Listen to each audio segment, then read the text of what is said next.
Arestado ng otoridad ang 7 sospek kabilang ang mismong utak sa pagpaslang sa mag-asawang online seller dyan po sa lalawigan ng Pampanga.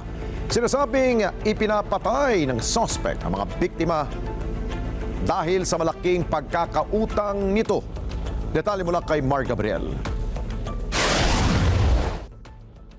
Kahit baril, oh.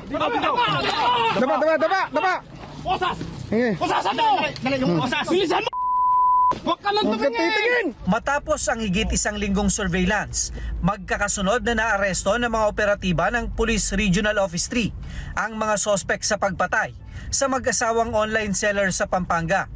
Sa Nueva Ecija, unang naaresto ng mga pulis ang 2 gunman na sina Arnold Taylan at Arnel Buwan na nakilala sa tulong ng mga witness at ng kuha ng mga CCTV.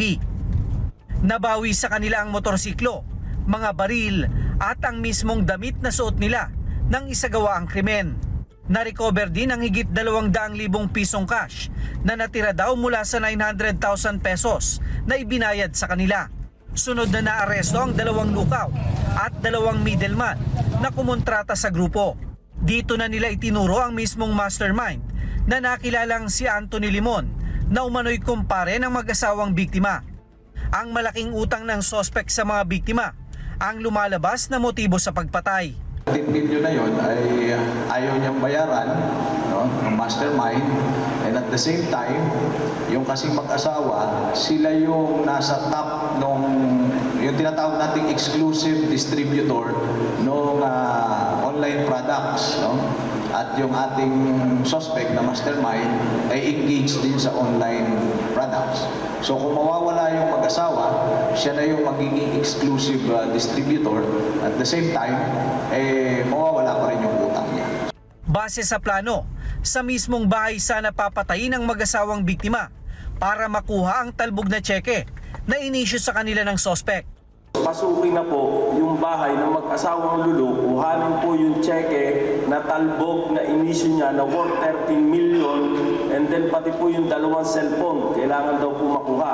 But unfortunately, based po sa revelation po ng gunman, hindi po obra, mahirap. Kaya ang ginawa po nila is binuntutan na lang po nila ito dito sa may SM, and then dun nga po sa Mexico, dun na po nila isinagawa yung karumalduman na krimen. Dead on the spot ang mag-asawang sina Arvin at Lerma Lulu, habang nakaligtas naman ang 6 na taong gulang nilang anak at 14 anyos na pamangkin. Itinuturing na ngayong case solve ang krimen. Important because ang gusto namin, itong accomplishment na ito ay ialay namin doon sa 2 bata na nakaligtas. No? Mabigyan natin ng hustisya, yung pagkamatay ng kanilang magulang. Lumalabas sa investigasyon na ang mga sospek ay kabilang sa isang organisadong grupo na sangkot sa 12 kaso ng murder case sa iba't ibang lalawigan sa Central Luzon. Napakalaking bagay nito pagdating doon sa tinatawag nating peace and order dito sa Region 3. Lalo-lalo na sa paparating na eleksyon. Sapagkat ang Region 3, base sa datos, isa sa rehiyon na may pinakamaraming gun for hire activities or murder incident pagka palapit na yung eleksyon. Nakatakdang isa ilalim sa ballistic examination ang mga baril na nakumpiska sa mga sospek na inaasahang makakatulong sa pagresolba ng iba pang kaso ng patayan sa rehiyon.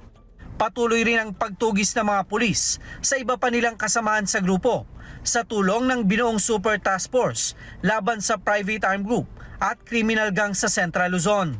Mark Gabriel, para sa Mata ng Agila. Matatag, matapang, matapat. Maraming salamat sa inyo pong pagsubaybay sa Mata ng Agila Primetime. Para malaman ang matatag, matapang at matapat na mga balita, i-follow lamang at mag-subscribe sa AtNet25 TV.